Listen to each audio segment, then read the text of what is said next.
Today, let me get my recording going here. Okay, so today is May the 17th, we're in Sydney, and we're going to continue on with Prabhupada's health concerns. And last night we finished where Srila Prabhupada had arrived in London after a very difficult night flight from New York, and he had very heavy cold, almost like flu, and as a result of that his whole body was blocked up with mucus. He was very, very sick, and as soon as we arrived he went straight to take rest. So on July the 22nd, 1976, then he was at Bhaktivedanta Manor. After his prolonged rest, Prabhupada seemed to have recovered a little this morning. Although he decided to greet the deities, it was a great strain on him. He had heart palpitations coming back up the staircase. He is still very weak. Later, he attempted to eat some breakfast, but managed only 2 spoonfuls of fruit. He refused his massage and bathed by wiping himself with a sponge. He ate no lunch, save for a couple of small spoonfuls of khichdi that had been brought by Srila Vishnu Prabhu. While Prabhupada ate, sitting up on the side of the bed with the plate on his lap. So, very sick. During the day he called in Hari Maharaj, who had just come on as his secretary, and he told him that he wanted to return immediately to Bombay, for the climate there suited him much more favourably. Extensive inquiries, however, indicated that there were no aeroplane seats available until the 26th. So Prabhupada put off making the decision for the time being. Next day, July 23rd, after taking a very small amount of fruit for breakfast, Prabhupada complained of exhaustion. He rested for a long while. His cold is now subsiding, but only after continually coughing up mucus for the last 2 days. He is still very, very weak, but he took his massage for the first time since our arrival, although he continued to wipe himself down with a sponge rather than take a full bath. Then, the 25th of July, so this is 2 days later, today was Sunday, and Prabhupada decided to go ahead with plans to visit the temple in London. That time, of course, the London temple was at Bury Place, and on that trip into London, we actually went to Soho Street, which is where the existing temple is, and there was a building for sale. And Prabhupada looked at that from the outside. It had formerly been a pub, and now it was vacated, and the devotees were interested in buying it. Prabhupada looked at it and he said, yes, very good, you should get that. So that was purchased later in the year, and of course now that's been our centre in London for many, many years. And another special feature of this little trip into London was that previously when we'd been in New Vrindavan, there was one devotee there, his name was Kulashekar, and he had joined in the early days of the British Yatra, maybe in 1969. He was a very kind of eccentric character, very enthusiastic, maybe sometimes a little too enthusiastic. And anyway, he had left the British Yatra and he had joined New Vrindavan. So when Prabhupada went there in June of 76, Kulashekar was there, and he was working on the local magazine called the Brijbasi Spirit. So he was very enthusiastic to show Srila Prabhupada what work he was doing. And he presented Prabhupada a copy of the newest Brijbasi Spirit, and it had a picture of Sri Sri Radha Vrindavan Chandra on the front cover. So in America, there was a lot of propaganda, at least by the New Vrindavan Wallas, that Radha Vrindavan Chandra were actually the most beautiful deities in ISKCON. Yeah. So now Kulashekar, having changed his allegiance from London to New Vrindavan, he was keen to get Prabhupada to make a favourable comment, to the effect that Radha Vrindavan Chandra must be the most beautiful deities. So he put that to Prabhupada. He showed him the picture and he said, I think that they're even more beautiful than Sri Sri Radhalandaneshwara. Because Radhalandaneshwara were the very first big set of deities that Prabhupada installed in ISKCON. And everybody knew that he had a kind of a special affection for Radhalandaneshwara. So anyway, Kulashekar wanted to, boost his standing in the new community that he was in. And so he tried to get Prabhupada, he tried to draw him into making a comment that yes, Radha Vrindavan Chandra are more beautiful. So he said it, hoping that Prabhupada would say yes. But Prabhupada just looked at the picture and then he said, Radhalandaneshwara have town beauty and Radha Vrindavan Chandra have village beauty. And that's all he would say, he wouldn't be drawn. So I could understand from that Prabhupada was very tactfully trying to avoid saying that Vrindavan Chandra were more beautiful than Radhalandaneshwara. So when we got to London then, and we travelled on this Sunday from the manor to Bury Place, I was thinking about this. And so in the car I asked Srila Prabhupada, I said, actually the reason why he was making the trip, practically because he was so sick, I was surprised that he wanted to go in. But he said that he wanted to go in just to have a darshan of Radhalandaneshwara. So on the way in I asked him that are Radhalandaneshwara actually your favourite deities? And Prabhupada said yes. So, little side note there. Okay, anyway, so we went in then. And surprisingly, when we got into London, then Prabhupada he gave class at Bury Place. We had darshan, Guru Puja, he gave a full class. Then he stayed there for breakfast, took a little breakfast. Then he rested for a while. And then Shirdakshai Vishnu, this Indian devotee, he had a house, I forget the district now that he was in London, but it was quite some drive. And he had turned his house into a temple. Because Prabhupada many times said that householders could make their own homes into a temple. He took it literally. And he actually transformed his whole ground floor of his house into a temple. And all his neighbours, who were all mainly Indians, because it was an Indian district, they all used to come for darshan and everything. So it was like a regular ISKCON temple, although it was just, a suburban house. So he invited Prabhupada to come to his house. So Prabhupada immediately agreed. So we drove over there. And then, there was a program when we first arrived. Then Shirdakshai Vishnu's wife wanted to cook for him, Kirtima. So Prabhupada agreed to do that. So then I had to give him his massage there. And then Prabhupada stayed, he had lunch, and then he wanted, of course, to take rest. At that point, then I had to leave because my parents were coming down from the north of England to see me at the manor. And I hadn't seen them for about 5 years because I had emigrated here to Australia in 71. And then, of course, I joined the temple at the beginning of 72. And so they had, we'd had no contact. I'd not been back. And of course, they'd never met devotees before either. And they'd gone through the usual syndrome, thinking that I must have gone mad. Or been kidnapped, and, we had exchanges of letters and like this. Eventually, we kind of ironed it out. They were very upset. But of course, they were 12,000 miles away, so there wasn't much that they could do about it. And we kind of called a truce. So they agreed not to blaspheme the devotees when they wrote to me. And I agreed not to preach to them. Yeah, because we used to write, well, actually, you're not really my parents. We're not this way.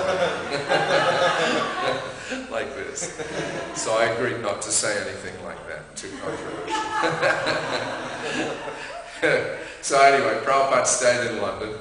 I went back to the manor. My parents were just arriving, just as I arrived there. And we had a nice afternoon together. And they liked everything. I took them around. They were very impressed with the manor. They liked, the devotees were out on the lawn chanting. They liked that. I took them in to see the deities. My mum was really impressed with the temple room. And I actually sold them a Bhagavad Gita also. So it was nice. My brother was there as well. He's an atheist. And we had some philosophical exchanges. He paid, half the price with my mum for the Bhagavad Gita. So I thought it was, a success. But the only problem was that in the afternoon, I was thinking, the Sunday feast must be like everywhere else in the world, where, it begins at 4 o'clock and then they serve the prasadam out, about 4:30 or 5 o'clock. So around that time, then I went to find them some prasadam, and then I was told, oh no, there's no prasadam left, it's all gone. We serve out at 12 o'clock. So, they didn't get any prasadam. So I wasn't very happy about that, but I thought, at least I've sold them the Bhagavad Gita. Anyway, so then just as they were leaving, then all of a sudden the Rolls Royce came back from London with Srila Prabhupada in the back. So Prabhupada came in, we was actually standing at the gate saying goodbye, and they had a 4-hour drive to go back home. Then Prabhupada came, passed in the Rolls Royce, so I immediately ran after the car. I said, I'll be back in a minute. And Prabhupada came and got out, he went up into his rooms, and I could see he was very tired. He'd been out the whole day. And this was after, all this problems with the mucus and cold and everything, and he'd been in bed practically for the first 3 days that we were there. So I made sure Prabhupada was okay, then he got settled back into his room. I really wanted to, ask if I could bring my parents in just to have a darshan, but I knew now this is going to take another 15 minutes to 20 minutes, and I didn't want to impose on Srila Prabhupada, so I didn't ask. But I told him I have to go and see my parents off, they're just leaving. So I went out again. So they left. Then I came back again. And then Prabhupada asked me, how did it go? So I said it was very nice, everybody was happy, very pleased to see me, happy. And then he said, so, you gave them prasadam? That was the one thing, that I hadn't done. And it was the one thing that Prabhupada asked. And then I, because my face fell, and I said, well, actually I couldn't get anything. Prabhupada's reaction was just, oh. That was all he said. But it was, enough to say, well, then what was the point in bringing them? Couldn't give them prasadam. Anyway, later on, a year later, I was back there again. A year or 2 years later, they came to see me again, and I arranged for a big feast. So I made sure that they got fed on that occasion.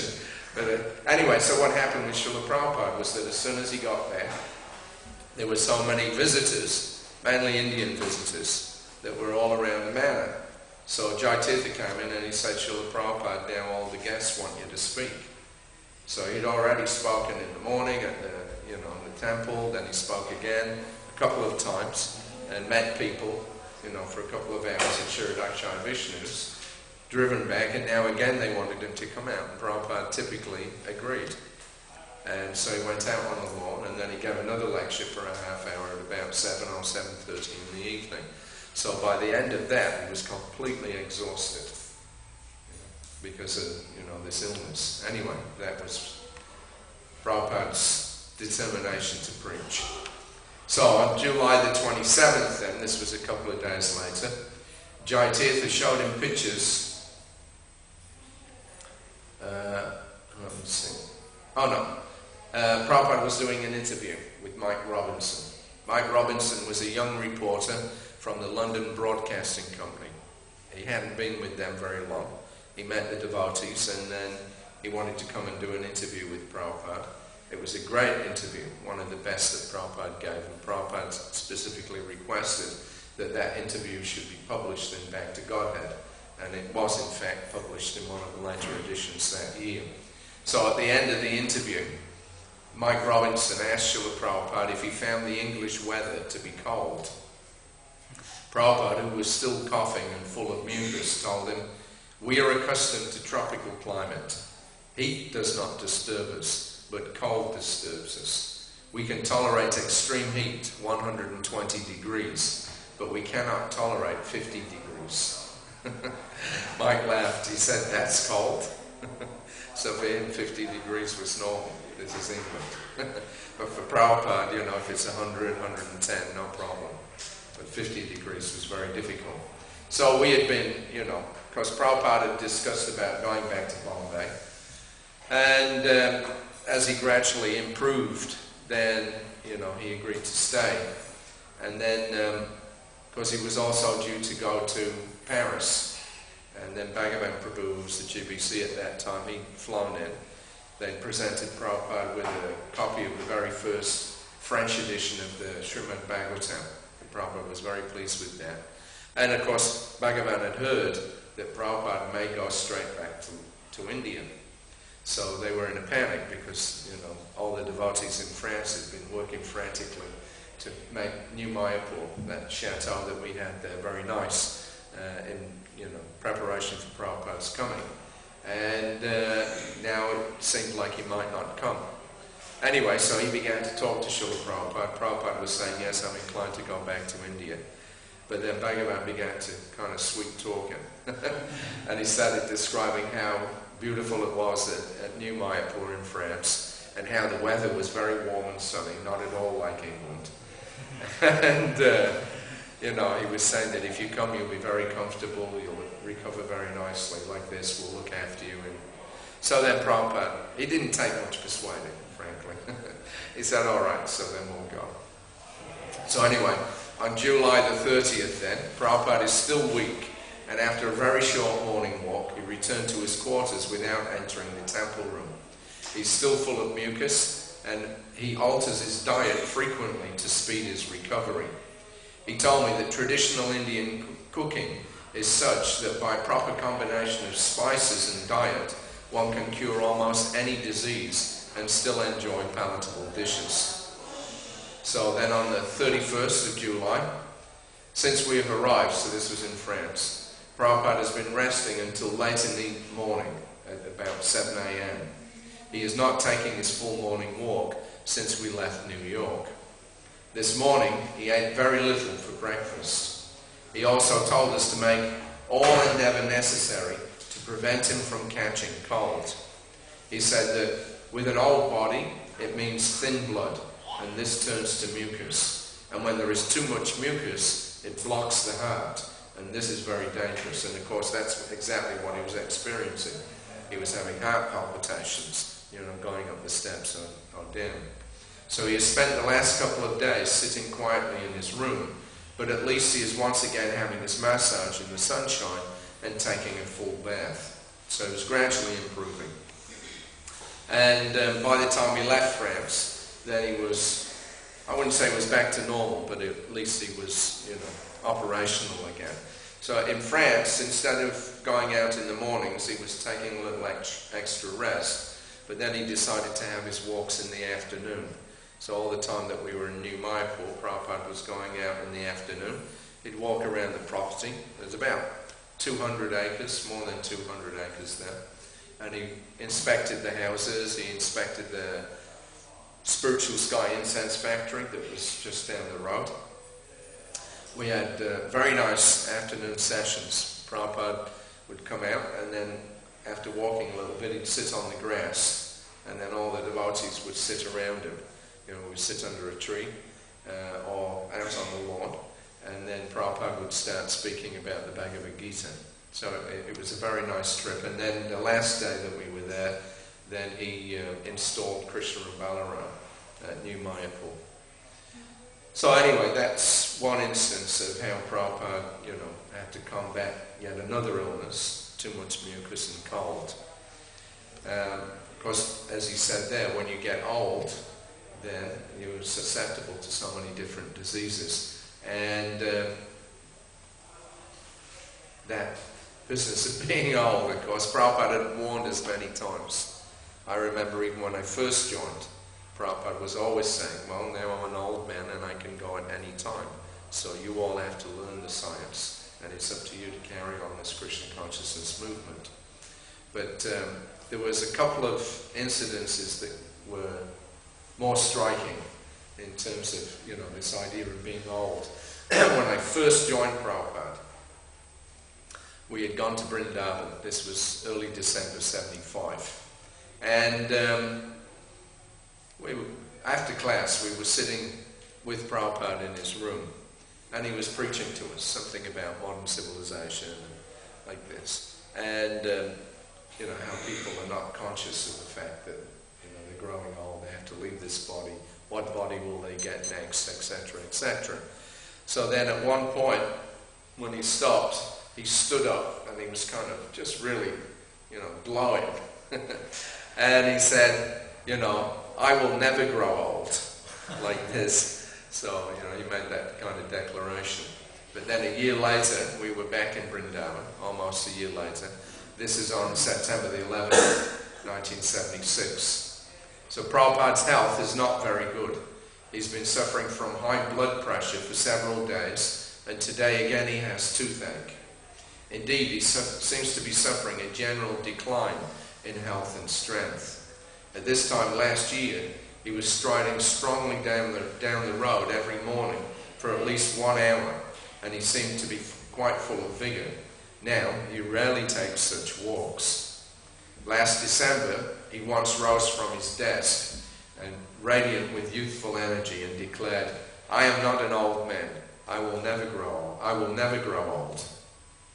But now, just the other day, as I followed him up the staircase to go up onto the roof, I watched as he strained to get up to the top, pushing himself up the last few steps with his cane. He paused for a moment to rest, and half turning to me, he said with a smile, "Now I am old." So that was the difference in just 1 year. So Hari Maharaj has also been noting the gradual change in Prabhupada's physical condition. He came out during massage one day and watched as I kneaded Prabhupada's arms and biceps. Seeing his soft flesh and muscle give easily under the pressure of my fingers, Hari shook his head and said to me in sympathetic lamentation, "You don't understand. Just a year or two ago, those muscles were firm and tight." Prabhupada just laughed. So it was visible. Through 76, Prabhupada was just gradually getting weaker and weaker and weaker. And that continued on that trend, all the way up until, we got to Mayapur in 77 when he got hit with that really bad illness. And he never really recovered from that. So, January the 25th, 1977, we were visiting Jagannath Puri. So we went early in the morning, took about an hour to get there. We were staying in Bhubaneswar, but Prabhupada visited Puri for 2 days. So first we went to a house where Gagamuni Swami had been observing to see if it was good for a temple. It was a large building on a beachfront plot of land which was very deteriorated from the weather. Nearby he also showed us a house where he had stayed, which belongs to a life member, and he suggested that in the future Srila Prabhupada could come and stay here. Being close to the beach, Prabhupada decided to walk along the seashore. As he walked along, he pointed to the waves, and he recalled how in 1920 he had been present here on this same area and had been jumping in the waves. So he said, "I was jumping very jubilantly in the waves." Now he said, "I am the same person, but due to the change of body, I am walking with a cane." So he said, this is proof that life is different from the body.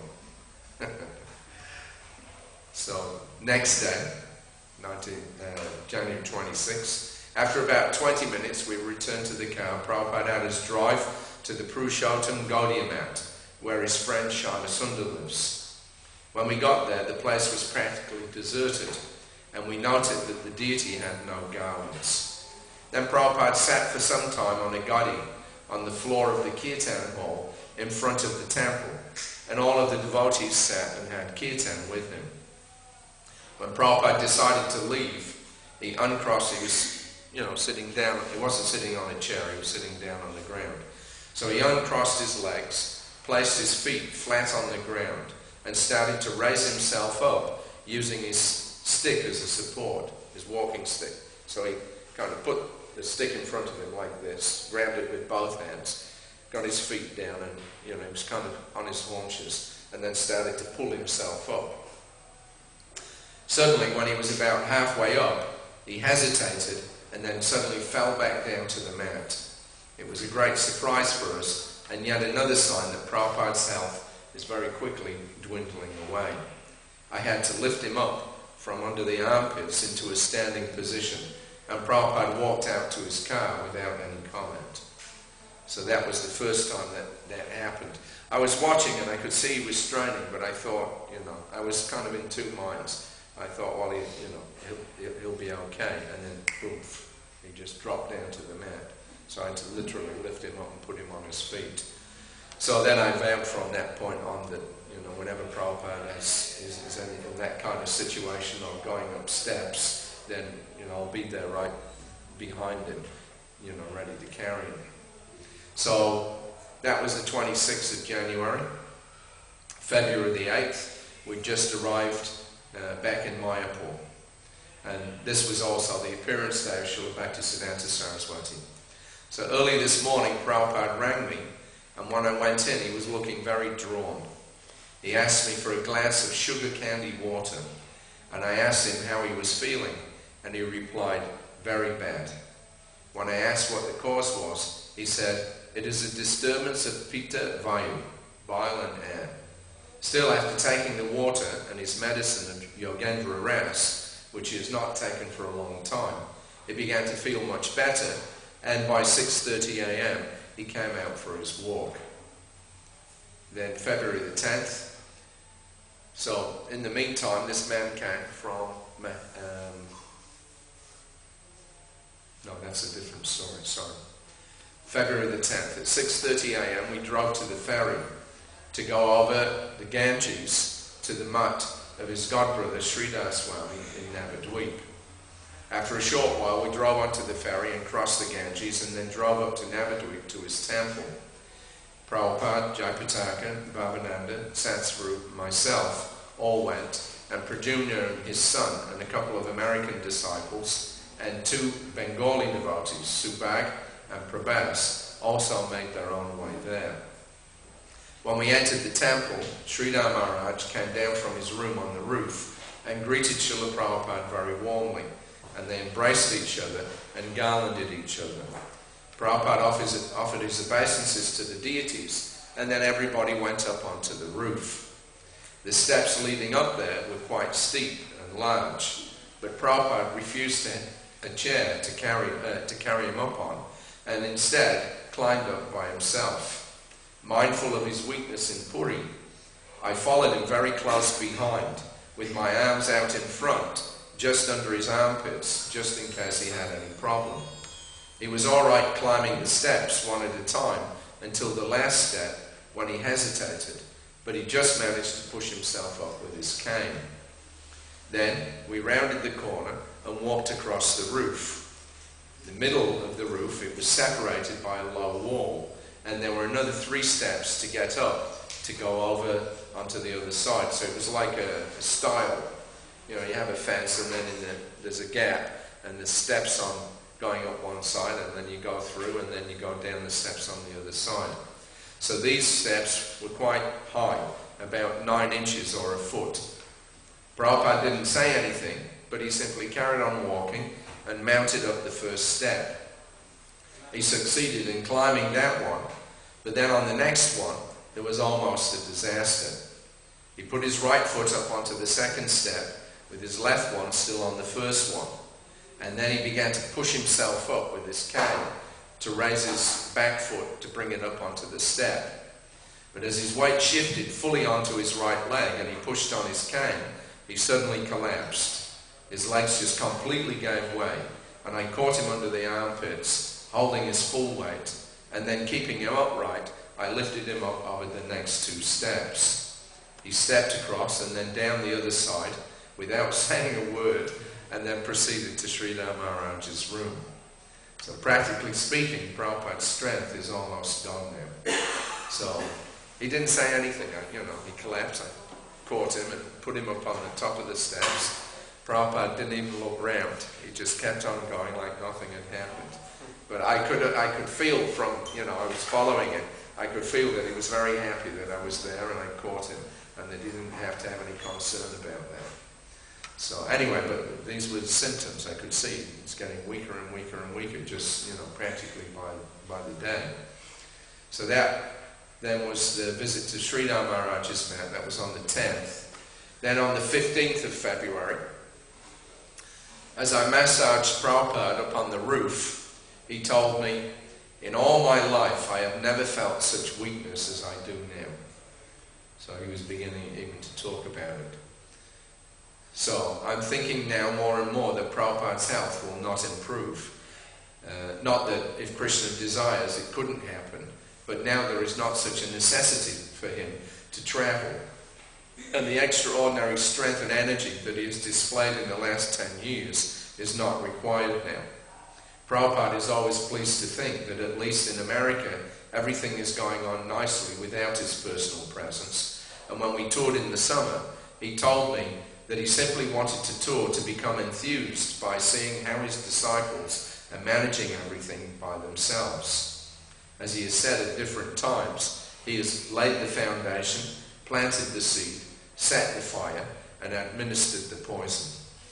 These are all different phrases that he has used to describe his work in the West in, implanting the Krishna consciousness movement, and he is confident that things will go on.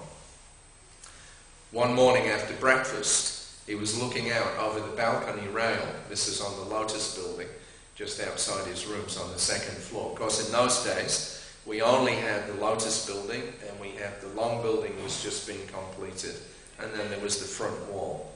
Everything else was just open fields. So Prabhupada, sometimes he would have his breakfast, he would go and wash, he would come out, and then he would go up to the rail and he would look out across the fields. So he did that, and I was right next to him. He half turned to me and he said, "Actually, it doesn't matter if I die immediately. I have given the basis for everything, and now if they simply manage things nicely and follow the programs that I have begun, then everything will be successful." But then he added, "But still I would like to finish this Srimad Bhagavatam." So then, around about that time, this man arrived. He was a Saivite from Mahesh Panda's Samadhi. Mahesh Panda is mentioned in the Chaitanya Charitamrita, and it's the village where the Samadhi is about halfway between Calcutta and Mayapur. So this man turned up and he pleaded with Srila Prabhupada to come and do a program, and he wanted ISKCON to take up, the maintenance of this Samadhi Mandir of Mahesh Panda. So Prabhupada agreed. So on February the 20th at 8 a.m, Prabhupada went off to Mahesh Panda's Samadhi and temple. When we arrived, we had a darshan of Gaurnitai. Then he gave a lecture with a kirtan, and about 150 local people turned up for it. Afterwards he had his massage and lunch, and then rested in a small room provided for the purpose. After resting, he talked with some of the local leaders, mainly condemning the philosophy of Yatama Tatapat. Most Bengalis are infected with this idea and revere Ramakrishna and Vivekananda. Yatama Tatapat means whatever path you follow, you get the same result. It will take you to the same goal. In Mayavadi. So Prabhupada took the opportunity to preach against them as much as possible. Then in the afternoon, we were taken out to a small pandal. So this was set up in an open grassy area, and in one corner there was a large covered stage. Prabhupada mounted up the steep steps at the side, and as he came to the top one, it again proved to be too much for him, and his legs gave away. I was right behind him, and again I had to take his full weight and practically lift him up over the top step to the top of the stage. He proceeded to his seat without a word. Same thing. He knew I was behind him, so he just, So he has almost no strength now at all. So that, that was a few incidences leading up to then just maybe 8 or 10 days after this. Then that was when he got really, really sick. It was just right at the very beginning of the Gaur Purnima festival. And although I saw that the devotees had just arrived from the west. There was a lot of devotees.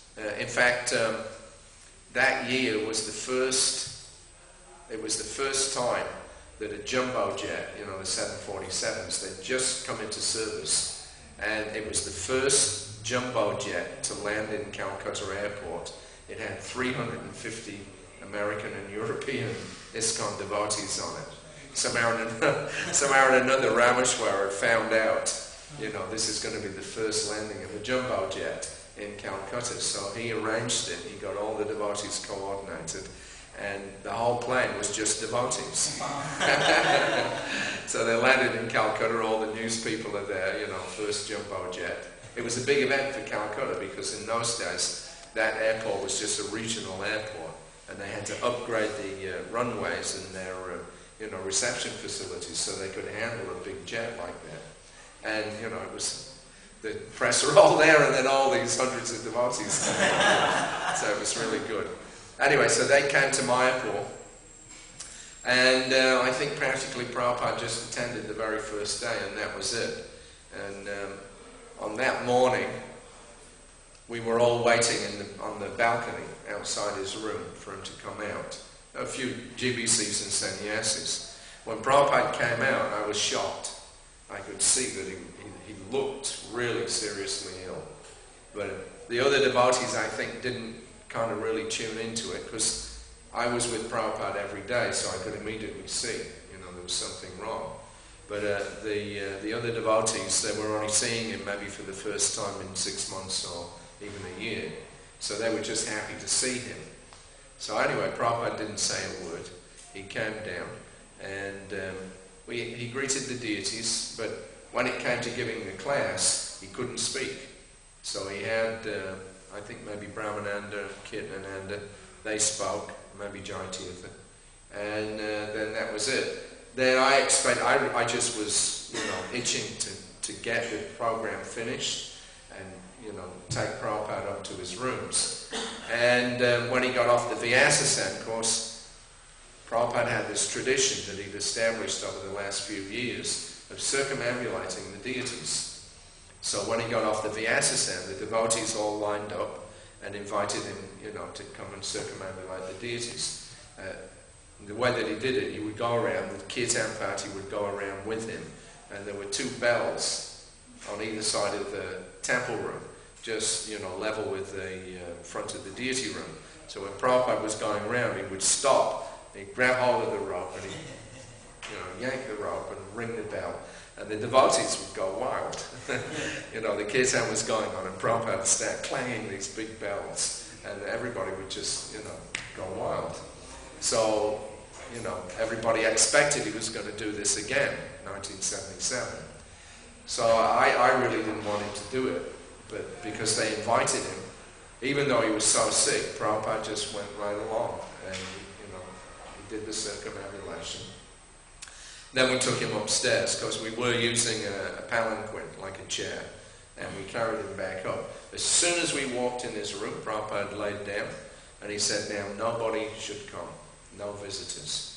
And he was virtually on his back for about 6 days after that. He was, really, really sick, and he didn't go back down. The festival finished, everybody went off to Vrindavan for that leg of the festival, and Prabhupada stayed behind. And really from that point on, he never really recovered. Even though he did fly, as I mentioned the other night, he did fly to Bombay, and there was a big pandal there which he attended. But really it was just, it was the end of Prabhupada's preaching Leela, that I can say. And I actually did notice that. Tamal Krsna Maharaj arrived in mid-February, and he had booked in to be Prabhupada's secretary for that month. But when he arrived, I could see that his mood was different. He'd always been at the forefront of preaching, in America at least, Europe also. And he was running a very big operation with the Radha Damodar buses, 100 brahmacharis, 7 Greyhound buses, a dozen vans. They were putting in about $50,000 a month to the BBT. They were selling 20,000 books every month. It was a huge operation. And he was also the GBC for New York, this big 11-story building. So a lot of things he was responsible for. But when he came to Mayapur in 77, we sat and talked. I asked him, how is everything going? And he said, it's going on. He doesn't need me. And he had put, different men in charge deliberately. And he said, actually, I just want to stay with Prabhupada. He said, for the last 8 years I've been out preaching. And I've always considered that that's what Prabhupada wanted the most. He said, but I've never really had, like an extended period with Prabhupada. I've just kind of come and gone, and it's all been management. He said, but now, he said, I'm really feeling a need for myself to just be with Srila Prabhupada. So he said, I'm going to ask him if I can be his permanent secretary. And I'm going to ask the GBC, to relieve me of my GBC duties so that I can stay with him. He said, and I don't care whether it's for 1 year or 10 years. So that was his mood. And on the other hand, I was observing Srila Prabhupada. He was, getting weaker and weaker. And I made this comment, that it seems now, maybe things are changing, that, it's not necessary for Prabhupada to travel as he had done in the past. So I actually, when Tamal told me this, it did strike me that I thought that Prabhupada was actually changing his Leela. That he was changing from his preaching Leela, and that he was going to enter into this stage of Nirjana Bhajan, which he mentioned in his one of his Bhagavatam purports. That there's a stage, where the spiritual master, when he gets to a certain point, he withdraws. He leaves the preaching in the hands of his competent disciples, and he retires. So that was my realization. I was observing that. I thought, maybe this is a change in Prabhupada's Leela. Then just after that was when Prabhupada got sick, and in fact that proved to be the case. Although Prabhupada did go to the Pandal in Bombay, and he did make that one trip back to London in July, August, but that wasn't preaching. That was just, he just went there. That was just a bit of ecstasy, really. It was his last trip back to the West, but he wasn't really kind of actively preaching there.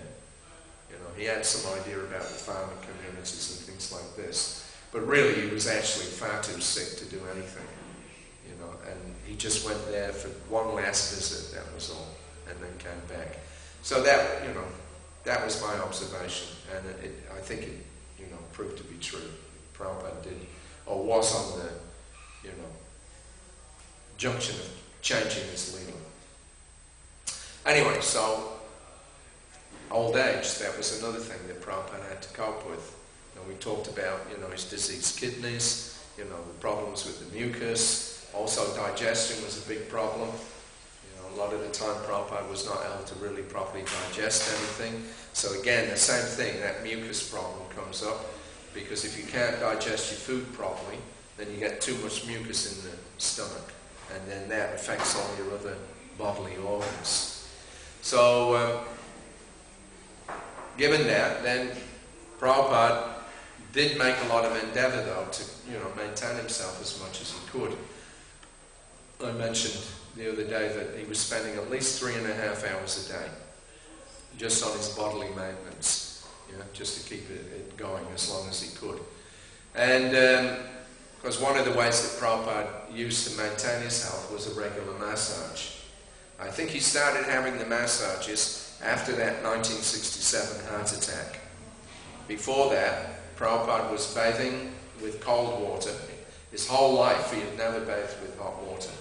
Even when he was living in Allahabad, which, it's northern India, it gets very cold in the winter, Prabhupada always bathed in cold water. But when he got to New York, and then when he had that heart attack, he was told, no, you must bathe with warm water, otherwise it's too much for your heart. So it was at that point then that he started using warm water for bathing, and I think it was at that point when he started having regular massages as well, just to, keep his body good and keep his blood circulating properly. So July the 10th, 1976, Prabhupada mentioned about the benefits of massage. He was giving a class. So in the course of his class, which continued with the Chaitanya Charitamrita, Madhya Lila 2104, Prabhupada mentioned the purpose and benefit of bodily massage.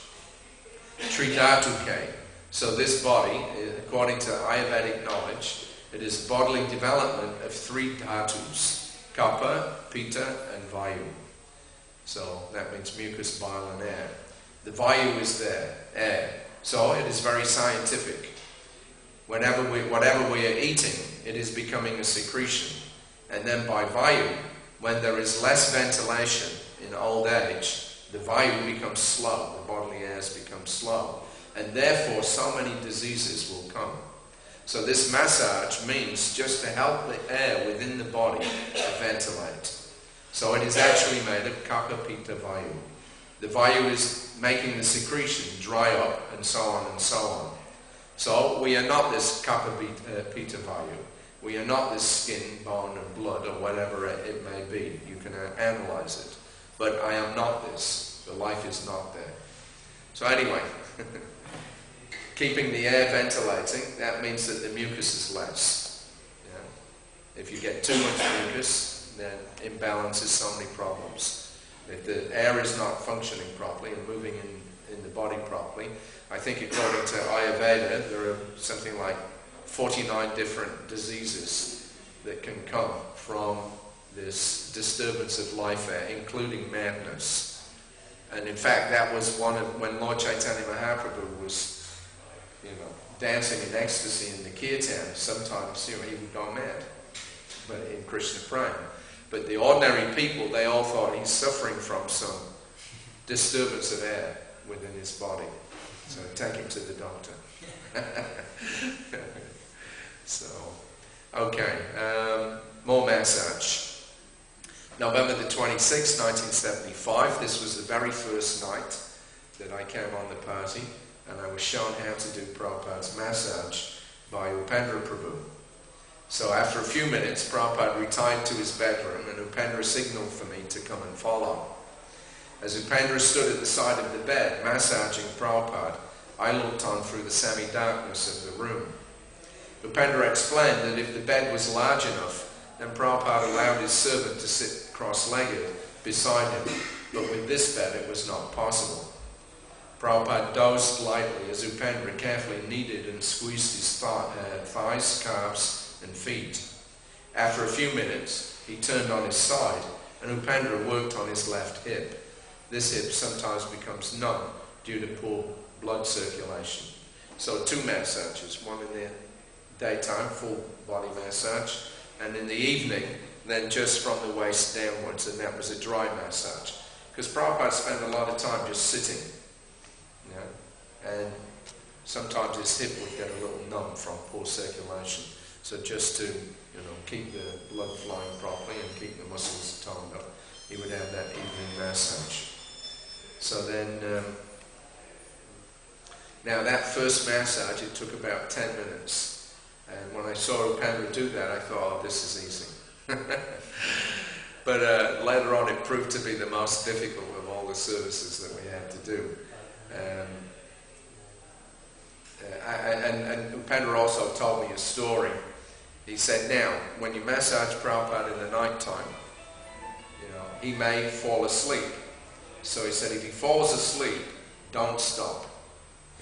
He said, when I first started doing this, then Prabhupada fell asleep, and I thought, oh, he's sleeping now, so I'll just go. I won't disturb him. So he said, I was just going out, and just as I got to the door, Prabhupada's voice came out from the darkness. Oh, you were finished? So he had to come back and keep on going. So he said, even if Prabhupada goes to sleep, you have to keep on going until he wakes up and tells you that you can go. Anyway, so that first night was 10 minutes. By 4 months later, we were in Mayapur, and it was going on for an hour, then an hour and a half, and then one night it was 2 hours. So you've been up, since 4 o'clock in the morning doing your service. Everybody goes to sleep in the night. Prabhupada goes to take rest, 10 o'clock. You have to massage him. He goes to sleep. So everything's dark, And it was quite warm, and we had a big mosquito net about as big as a tent over Prabhupada's bed. And we would burn these mosquito coils keep the mozzies down. And also the devotees, they used to come in every night and they would fan this scented smoke, frankincense, into the room. It's one of the ways in India, in the villages, that they used to drive out the mosquitoes. Just on dusk in the villages, they come in and they set some fire or, some incense or, frankincense, and they fill the whole room up, with smoke. And then the mosquitoes don't like to come in. So at dusk, that's just when they're very active. Just early morning and early evening, dusk and dawn. They're very active, the mozzies, and they like to come inside. So in Mayapur, in 76, there was this Indian devotee. His name was Anantaram Shastri. You remember him? Did you ever meet him? Yeah. And he was one of 4 Shastris that had joined, maybe a year or 2 years before. Then the other 3 gradually had left, but Anantaram was still there. Very learned. He was a Shastri, so it means he knew the Shastra. He could quote practically any Sanskrit verse. He was a really learned Sanskrit scholar. Young man also. So he had this unique ability that in the evening, just on dusk, what he would do is he'd get a conch shell and he'd have this big clay dish with frankincense and he'd have this bamboo fan and he would walk around. Of course, just on dusk, that's not only do the mosquitoes come out, that's when the ghosts come out also. Right? So he had this puja that he did, and he would go around every floor of the Lotus building and he would blow this conch and he would chant these mantras, and then he would, fan the frankincense. He'd go in every room and fill every room with smoke. So one evening we were sitting in Prabhupada's room. It was myself and Bhavananda, and I think maybe Madhavisa was there also. We were just chatting, and then we heard this conch shell blowing. But it wasn't just like, this was continuous, non-stop. And he had this ability where he could suck in air through his nose and blow it out through the conch, with his mouth, continuously, without stopping. And he could keep the conch blowing for like 5-10 minutes at a time. Just like this. I think saxophone players, they know how to do that, yeah? Didgeridoo players. Didgeridoo players? Oh, didgeridoo players also, there you go, that's the Aussie equivalent. Sucking in and blowing out. Anyway, he knew how to do this with the conch shell, so it's very impressive.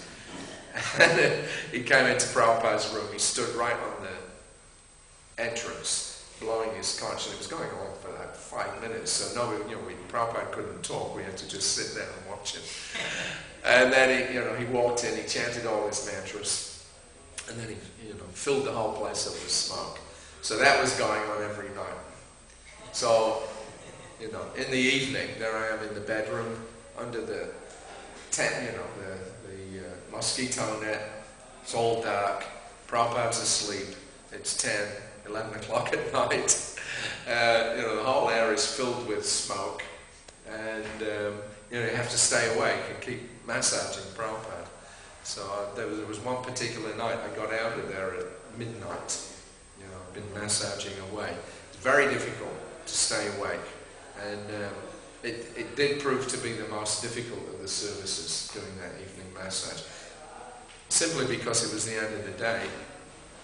You were already tired, and then all these elements were kind of conspiring against you staying awake, so it was quite tough. But anyway, you had to do it.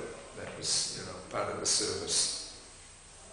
Okay, so more about massage. June 24th, 1976, Prabhupada was in New Vrindavan. At noon, Kirtanananda Maharaj sent a devotee called Ganendra Das to administer a special massage to Prabhupada's feet and hands, while I continued with his standard massage.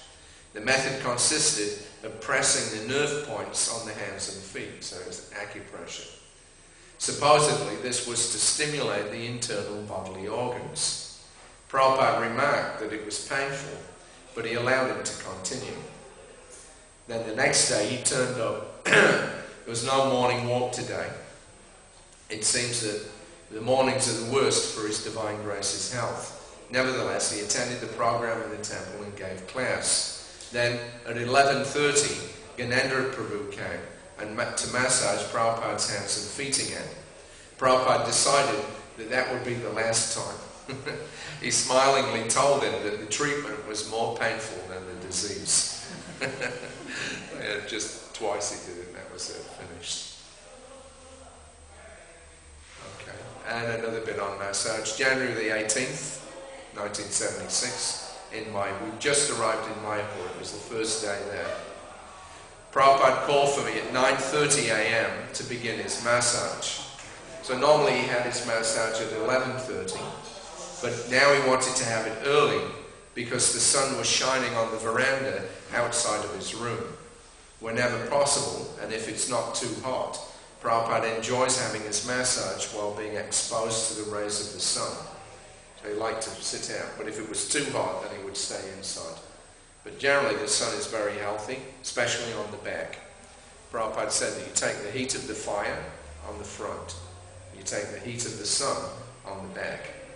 And we used to massage him with mustard oil.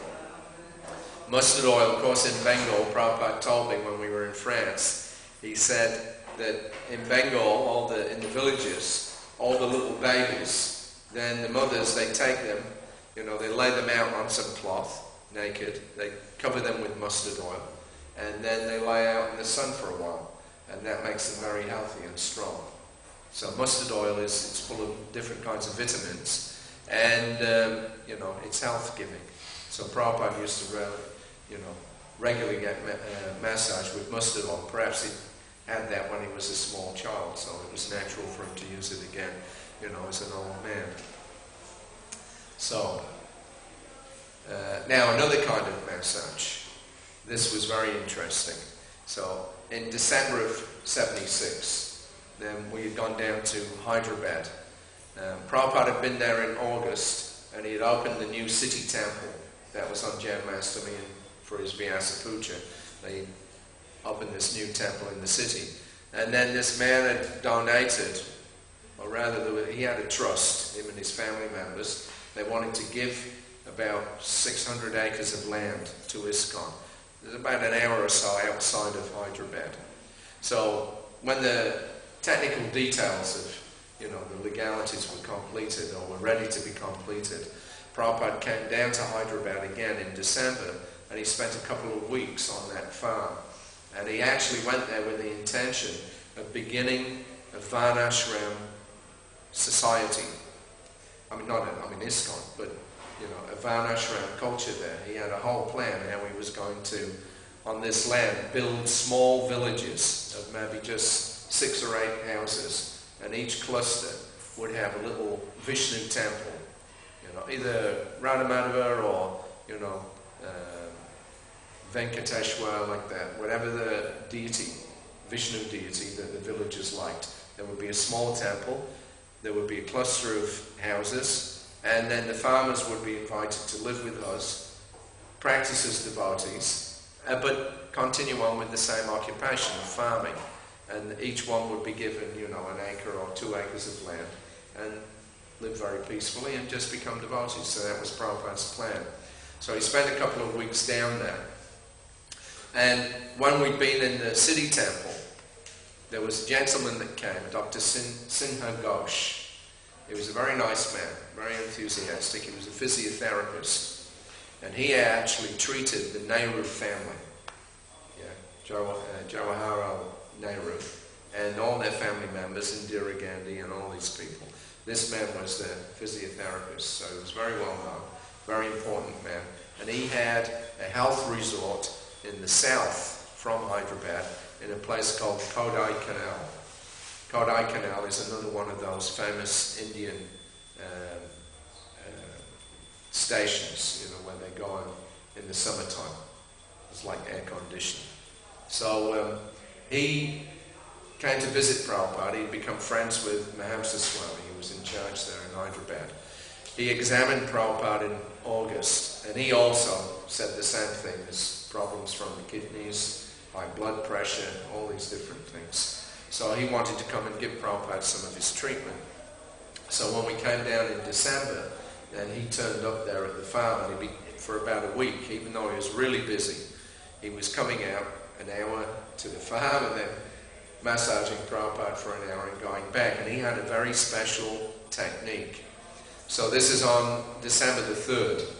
At about 11 a.m., Dr. Sinha Ghosh arrived from Kodai Canal. Dr. Ghosh is a celebrated physiotherapist and an expert at massage. He was Jawaharlal Nehru's physician, and he treats the whole Nehru family, including the Prime Minister, Indira Gandhi. He was informed by Mahamsa that Srila Prabhupada is ill, and so he's come to give him some treatment. After examining him, Dr. Ghosh explained that the swelling is due to a malfunction of his left kidney, which corroborated the diagnosis that Prabhupada had received in New York in July from Dr. Bhagat. Dr. Ghosh gave Prabhupada a special kind of massage to help dissipate the fluid. His touch was efficacious and provided immediate relief. Prabhupada liked his treatment, and he told me that I should learn some of his techniques. So then we went out to the farm. At that point we were still in the city, and then we went out to the farm a few days later, and then on December the 7th, then Dr. Ghosh came out there at about 10:30 a.m. So he's going to stay in the Hyderabad area for about 1 week, and he'll visit Srila Prabhupada every morning to massage him, and by physiotherapy try to reduce the swelling in his legs. Prabhupada sat out in the clear sunny air, and Dr. Ghosh, full of enthusiasm and life, massaged him for over an hour using a special vibrating massage technique that he told us he had personally devised for maximum benefit. He moved his hands along, as he moved his hands along Srila Prabhupada's limbs and torso, he shook them with what he claimed was 40 vibrations a second. It's probably like this, right? So I couldn't see how he could count that fast, but he certainly put a lot of effort into it. He had me prepare hot steam towels, which he used during the massage on Prabhupada's joints. I wasn't sure what to make of his treatment. It seemed to be elaborate. It seemed to be too elaborate to be practical for me to implement. But Prabhupada was sure. He was very glad, and afterwards he told me that as soon as Dr. Ghosh had touched him, he felt relief. So the next day, Prabhupada's comment to Dr. Chandra that treating the bodies of the devotees is a great service. So he'd received a letter from some man, I think he was in Calcutta. He was a doctor, he was retired, and he wanted to donate his services to the devotees. So he said, I'm a doctor, I'd like to treat the devotees. And Prabhupada had written back and said, yes, this is a great service to, tend to the bodies of the devotees, because they're using them in devotional service. So he made that comment. So that highlights all the more the valuable service that Dr. Sinha Ghosh is rendering by treating Srila Prabhupada's body. He came again this morning, and he spent over an hour treating His Divine Grace with his special vibration technique and hot towels. Although he's encouraging me to learn from Dr. Ghosh, I'm pretty certain that Prabhupada will not want such elaborate arrangements to be made on a daily basis once Dr. Ghosh is gone. It takes quite a bit of preparation to set up the towels and have them hot just at the right time during the massage. But there is no doubt that Dr. Ghosh's touch is proving to be efficacious. Srila Prabhupada is very pleased with his service. So that went on for a couple of more days. Then on December the 11th, Dr. Sinha Ghosh has completed his massage treatment of Srila Prabhupada. Unfortunately, he's a busy man, and so he could only give a few days. He took his leave this morning, highly gratified to have been able to serve Srila Prabhupada. With sincere devotion, he grasped Srila Prabhupada's lotus feet with both his hands and raised them onto his head. Placing them firmly on his balding pate, he joyfully announced, "Now let me leave this body. Srila Prabhupada ki jai." He was so nice. He was such a great guy. He just, every time when he finished, he would take Prabhupada's feet and put them on his head like this. Said, "Now let me leave this body." Srila Prabhupada humbly accepted his acclamations and was equally gratified by his expert service, which has given him some relief, at least temporarily. He thanked the doctor with smiles and promised him that he would come and stay on his health farm in Kodai Canal in the Palni Hills of Tamil Nadu as soon as the opportunity presents itself. So then the next day, of course, it was back to the usual. Now, means me. So I decided to try out Dr. Ghosh's vibrating massage technique today. Srila Prabhupada sat out on the straw mat on the veranda, and I commenced. I confess that I wasn't convinced about the method when I saw the doctor do it. Dr. Ghosh is a bit of a larger-than-life character, always jubilant and positive, and his technique seems to be more of a show than anything else. At least that's what I was thinking. How could anybody possibly figure out how many times a second that he's vibrating his hands? But anyway, Prabhupada liked it, so I thought I'll give it a try. When I saw Dr. Ghosh do it, it looked easy. He did it for a whole hour. But when I grasped Srila Prabhupada's arms and then his legs, it was far from being a breeze. I had to concentrate all my energy to keep my hands vibrating as I moved up and down Prabhupada's limbs, kneading and pressing his muscles. I didn't do the hot towel compress on his joints though. That seemed to me to be too much endeavour, and Prabhupada never mentioned it either. Nor did he comment on my using the vibrating method. He simply sat silently, his eyes closed most of the time, allowing me to put his body through its daily workout. After an hour and a half, I stopped and finished by offering my obeisances. I got a shock. Energized and aglow, Srila Prabhupada seemed to practically spring to his feet when he got up to go for his bath. Although he made no comment, my massage seemed to have somehow or another vitalized him in a way that I had never succeeded to do before. I was very happy and surprised, and a lot more respectful to Dr. Ghosh's massage technique. And I was also completely wiped out. It took a tremendous amount of effort, and it was almost as if my own energy had flowed through my hands into Srila Prabhupada's body. I felt spent, whereas Srila Prabhupada seemed to be invigorated. So December the 13th, I was unable to repeat Dr. Ghosh's vibration technique for Prabhupada's massage today. It was simply too strenuous. He was older than me. He must have been in his 50s at least. And he was doing it every day, an hour, like this.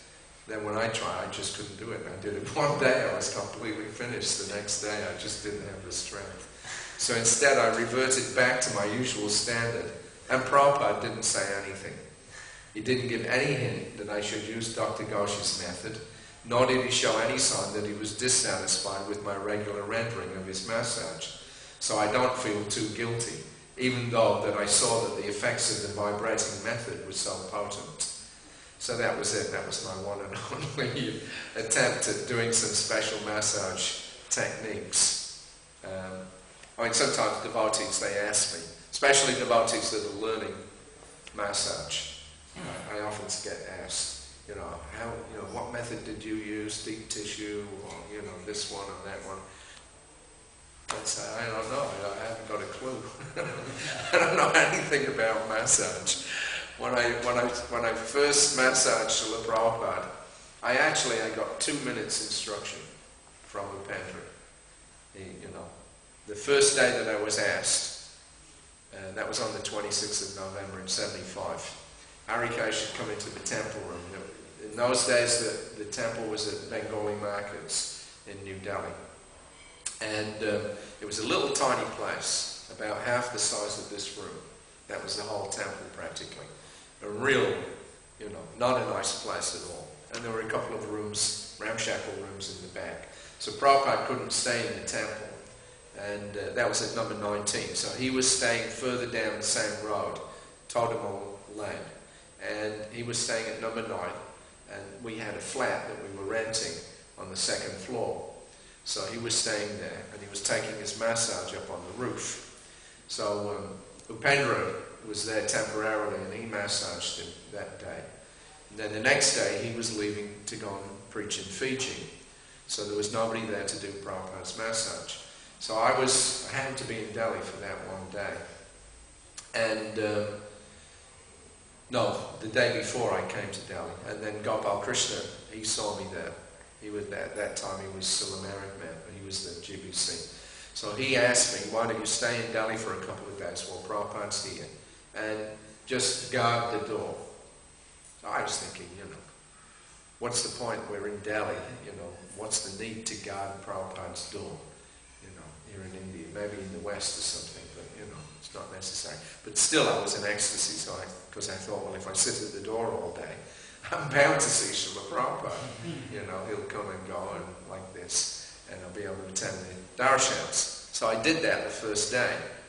So then the next day, I was sitting in the temple room about midday, chanting my japa in front of the deities, Parthasarati, Radha Parthasarati.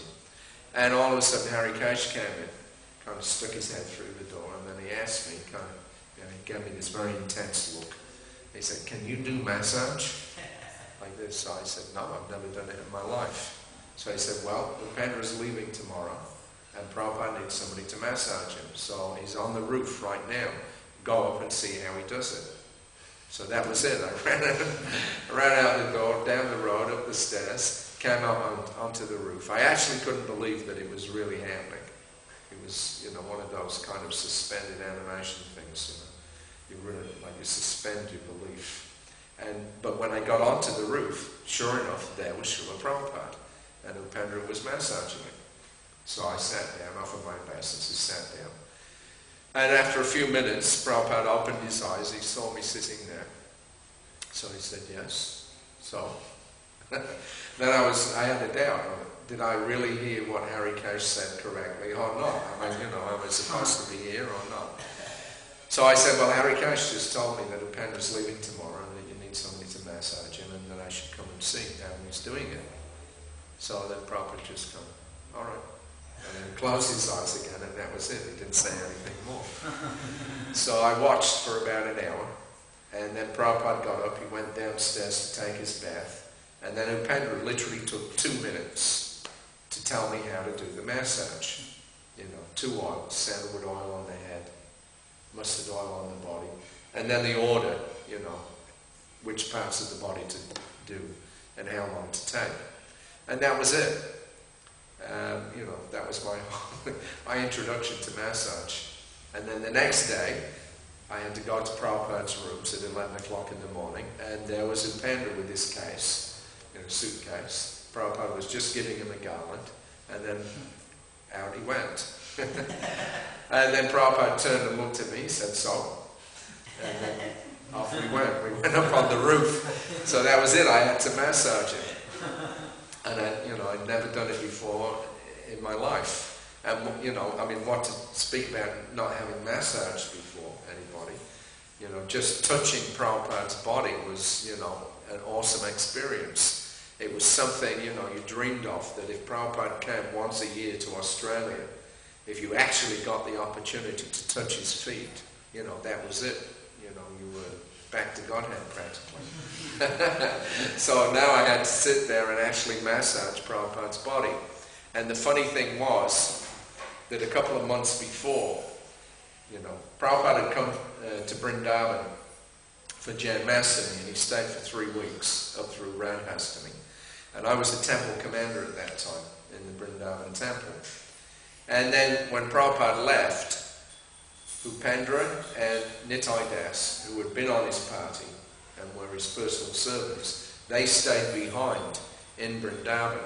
So Nitai had stayed because he was going to get involved in the newly developing Gurukul there, and he also wanted to help improve the deity worship. So we used to talk sometimes, and I remember one breakfast, maybe in October, like that. I was just kind of in awe of the fact, that he actually had massaged Srila Prabhupada, that he was Prabhupada's servant. So I was telling him, I said, I don't know how you could do that. I said, I could never massage Srila Prabhupada. I said, I'm so gross. I'd be too afraid I might damage him or something, So Nitai just laughed. He said, you would if you got the chance.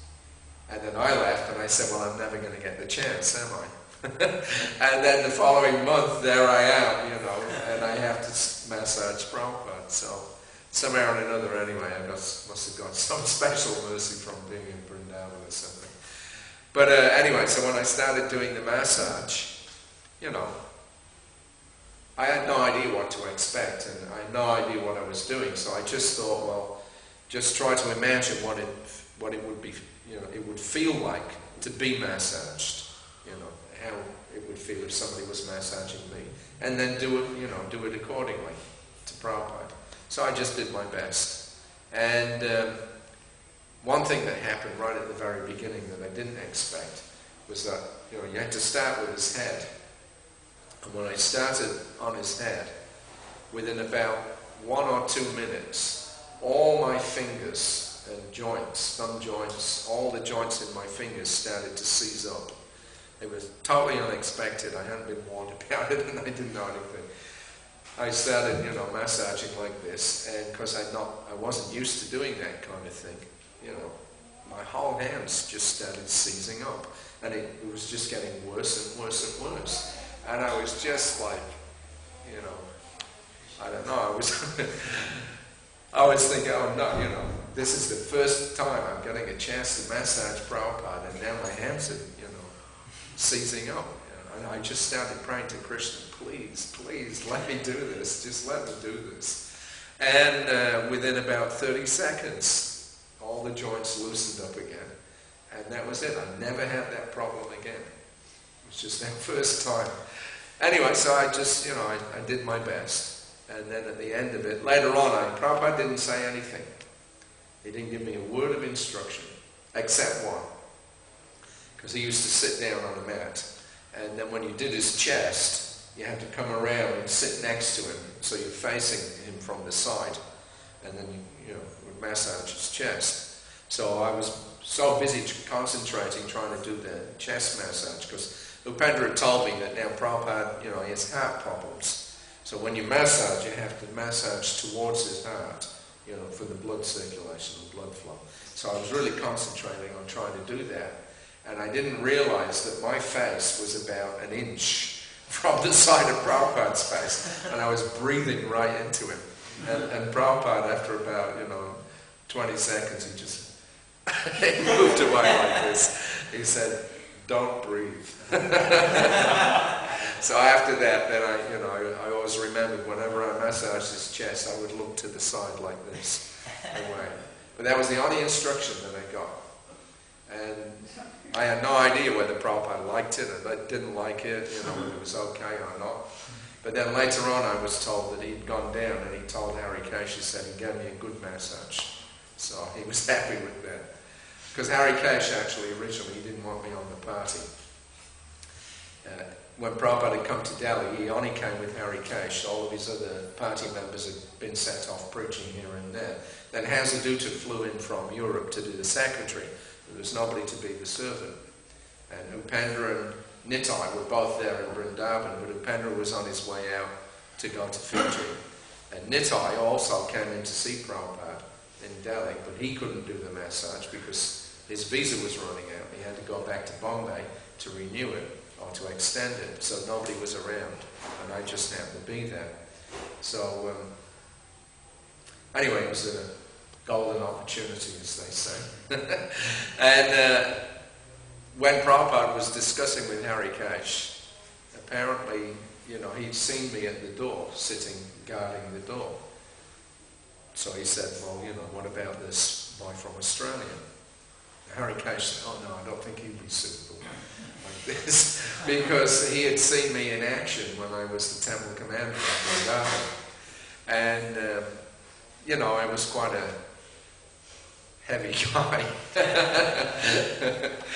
And being temple commander, you know, we were quite ferocious sometimes. And there was an incident that I got involved in with this young Bengali guy that had visited the temple, and it ended up with me, you know, splitting his nose. He had grabbed hold of me, but it became a physical thing, and I tossed him out of the temple, and then that whole incident came to Srila Prabhupada, and he chastised me, you know, told me I'd committed a very big offence, And I had to apologise for it. So that was Harikesh's impression of me as the temple commander, of this ferocious guy. So now Prabhupada's suggesting why not have him do the massage. I don't think he'd be suitable. And Prabhupada said, no, he's here. We have to have somebody, so give him a chance. Anyway, so it was done. And somehow or another I ended up staying on the party for about a year and a half. But my point here is that I actually didn't know any special massage technique. And Prabhupada wasn't that concerned about it. As long as, he got a good workout, muscles and blood circulation and all these things was done nicely. He was happy with that. Subhag Maharaj, he had an opportunity to massage Prabhupada. I think, I'm not sure what year, but sometime in the early 70s when Prabhupada was in London, because he joined in London. And, he's a very, gentle person, and he's a bit skittish and nervous and like this. So apparently when he started massaging Prabhupada, he just couldn't do it. Apparently Prabhupada said, that is not a massage. So he only got that one chance, and that was it. And another time when I got sick, we were in Hyderabad for that temple opening, and I got some kind of virus or something, and I got very, very sick. I was feeling very ill in the morning. Not ill, but weak. So I didn't go out on the morning walk, but I thought, I'll be still okay to do Prabhupada's massage. Then Prabhupada, when they came back from the walk, then at massage time, I went into Prabhupada's room, and I was really starting to feel very weak. But I thought, still, I'll make it. So I massaged his head, and I just got through. It was like 15 minutes on his head. I went round his back, sat down, and put my hands on his shoulders, and I couldn't move. I was just hanging there like this. I literally couldn't move. And Prabhupada, he looked up like this and said, "You're sick?" I said, "Yes." Well, I didn't even say anything. I couldn't speak. And I just nodded my head, and the Prabhupada said, "All right, go and take rest and send somebody else in to finish the massage." So I just had enough energy to get up.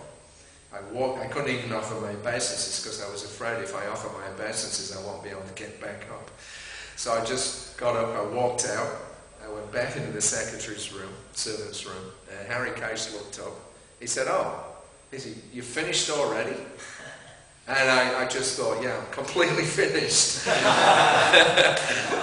I collapsed in a heap on the floor. I just couldn't move. And he jumped up and he said, "Prabhupada!" Like this. He thought something had happened in Prabhupada's room. He jumped over the top of me, ran out the door, and went to see what was happening with Srila Prabhupada, because he saw Prabhupada was okay. Then he came back and I got some virus. Anyway, so Prabhupada told Hari Sauri he should finish the massage.